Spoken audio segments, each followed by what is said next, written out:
All right, sir, are you Dustin Drake? Yes, ma'am. And Mr. Drake was previously in court. You entered a plea of guilty to driving while intoxicated, third or more. I've received the pre-sentence report. Has everyone had an opportunity to review that report? We have, and we have no objection. Yes, Your Honor, we reviewed it. And there was no agreement. Mr. Lane, you may proceed. Thank you, Your Honor. I guess in situations like this, the PSI pretty much laid it out. So I don't know if Mr. Drake can be any more sincere than he was. I think the PSI officer got that from him. Most of his allegations were DWIs. After this allegation, we know he entered treatment. He went through almost 18 months worth of treatment. He stayed sober. He's gainfully employed. He's moving forward. He knows that the court has a tough decision. I think he said it best in the recommendation where he was. I think he can be successful. His attitude's there. His groundwork is there. His mother's here. The foundation is all successful. Mr. Nichols? Judge, this is his fifth DWI conviction, not counting two that were dismissed somewhere along the way. I left, when we formulated this plea offer, I left it as a count one plea to limit some exposure, but I think the pen time is where we're at. I get, and I'm glad that there's what appears to be sincere attempts at getting treatment and doing all that, but the fact is, he hit a car, and this night he was .27. Luckily, no one else was hurt. And I just can't fathom letting him back out on the road, Judge. I would urge the court to exercise the full 10 years. Mr. Drake, other than what's in the PSI that you stated, do you have anything else to add? No, I really apologize for what I did. I know it was wrong. I am an alcoholic, and I do believe I can finish the probation. I'm not gonna sit here and make excuses for my actions because there are none. My record speaks for itself. I'm embarrassed and ashamed. And I appreciate that, and I appreciate you not trying to make excuses.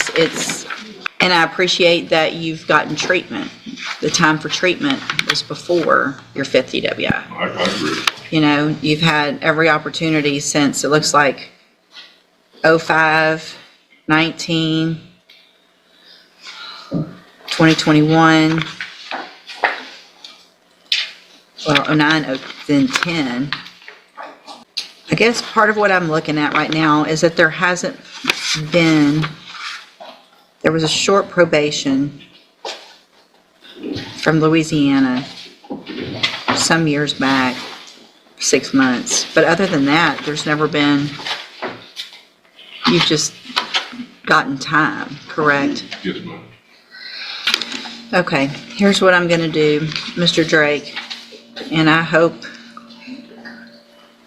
you take advantage of what I'm about to do. Just based on several of the factors, the age of some of the history, the fact that you've gone into treatment already, I'm going to give you an opportunity, but you're not going home today. So here's what's going to happen. I'm going to find that you entered your plea of guilty freely and voluntarily, find sufficient evidence to find you guilty, and at this time find you guilty. Sentence you to a term of 10 years in prison, but I'm going to probate that. You'll be on probation for 10 years. I'm ordering that you pay a $2,000 fine, and I'm ordering that you follow all of the rules and conditions of probation. The first one of those conditions is that you're going to enter and successfully complete the SafeP program. It's a 6-month in-custody program. It's the longest and best we have, and so at least that gives me some knowledge that you have some further treatment and some long-term treatment. When you're released, you will go through the JCDI program as your outpatient follow-up care, which is an intensive outpatient treatment. You will be required to have an auto ignition interlock device on any vehicle that you drive. I'm also going to order, at least for some amount of time, at the, I don't know how long, but you will be ordered to wear a scram device as well. The judge explained that the monitoring device would detect the presence of alcohol in the individual's system. He warned that any violation of the alcohol restrictions could result in probation being revoked and the previously imposed prison sentence being enforced. The judge emphasized that the sentence had already been determined and that future violations would carry serious consequences.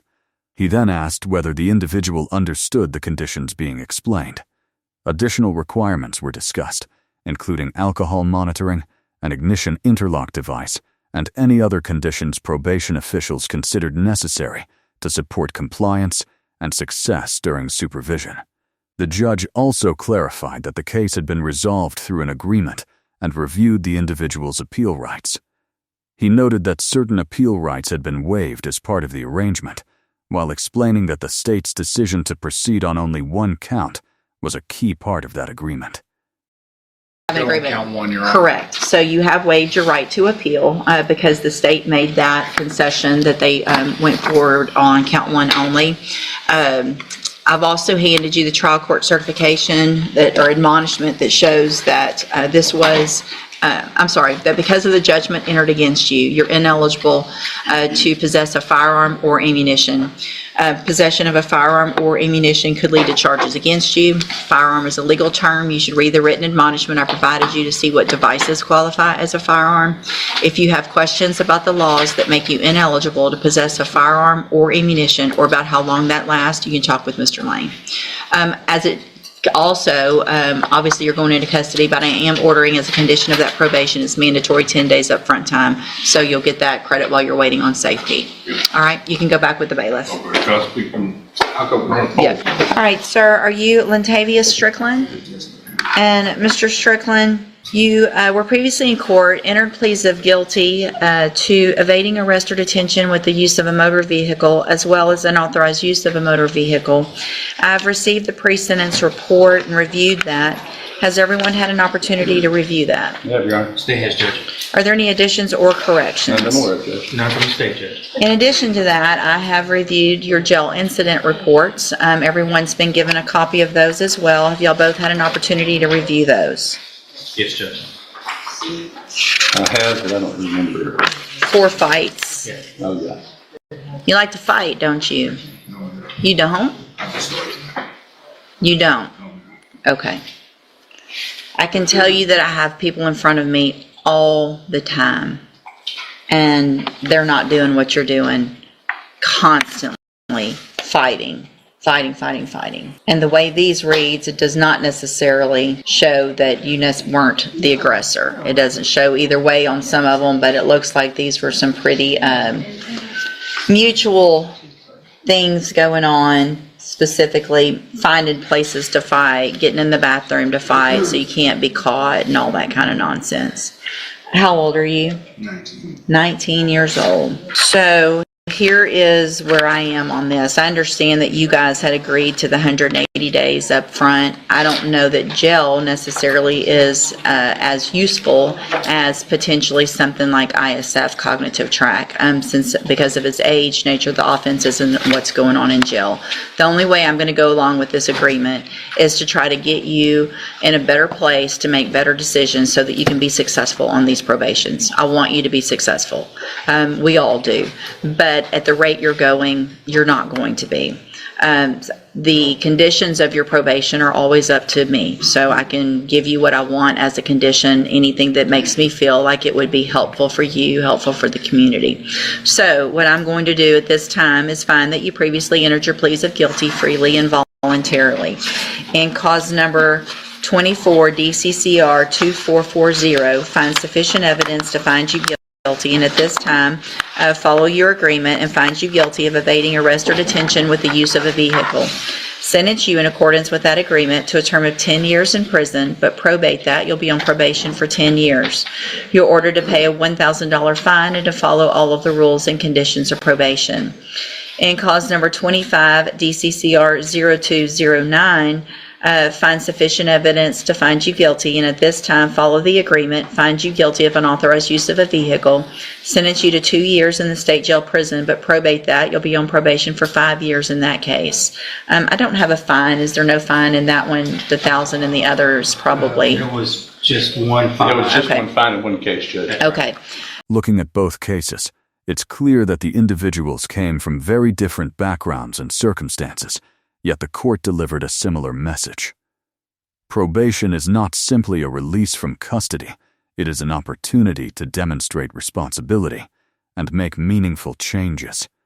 Rather than focusing only on penalties, Judge West emphasized accountability and the importance of future decisions.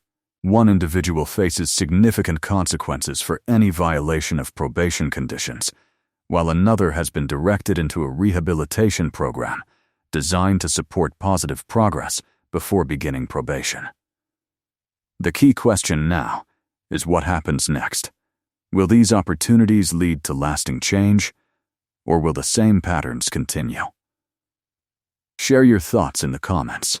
Do you believe strict supervision and rehabilitation programs help people improve their lives, or should repeat offenders face more immediate consequences? As the hearing concludes, one thing is clear: the choices made from this point forward will play a major role in shaping each person's future.